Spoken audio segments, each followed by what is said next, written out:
Hello বন্ধুরা, পনতির হেঁসেলে আপনাদেরকে অনেক অনেক স্বাগত।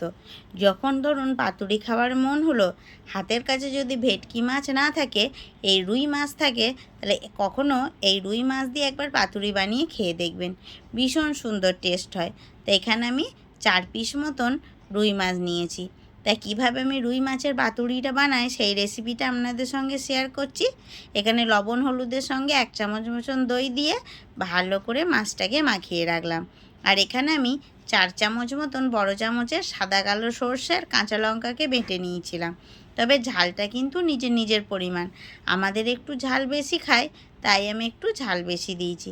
তারপরে বেশ খানিকটা পরিমাণ সর্ষে তেল দিয়ে দিলাম, দিয়ে ভালো করে মাখিয়ে খানিকক্ষণ রেস্টে রেখে দিয়েছি, যাতে মাছের ভেতর দিয়ে মশলাটা খুব সুন্দরভাবে সেট হয়ে যায়।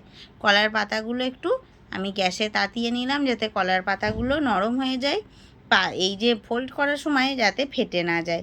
তারপরে আর কি ভেটকি মাছের মতন এইভাবে পাতুরির ফোল্ডগুলো করে নেব। এই ফোল্ডটা সবাই মোটামুটি জানে যারা এই পাতুরি বানাতে পারে। তো এইভাবে আমি সমস্ত পাতুরির ফোল্ডগুলো বানিয়ে নিলাম। তা রুই মাছের পাতুরি একবার বানিয়ে বাড়িতে অতি অবশ্যই খেয়ে দেখবেন, এত সুন্দর খেতে হয় না কি বলবো। তো তারপরে এইভাবে আমি সমস্ত ফোল্ডগুলো করে নিলাম। এই যে আমার সবগুলো করা হয়ে গেল।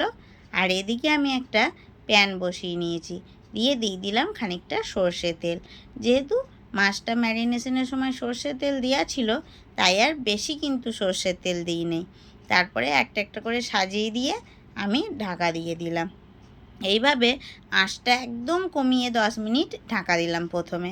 তারপরে একটা পিঠ উল্টিয়ে দিলাম, আবার খানিকক্ষণ 5 মিনিট মতন ঢাকা দিয়ে আবার উল্টিয়ে নিলাম।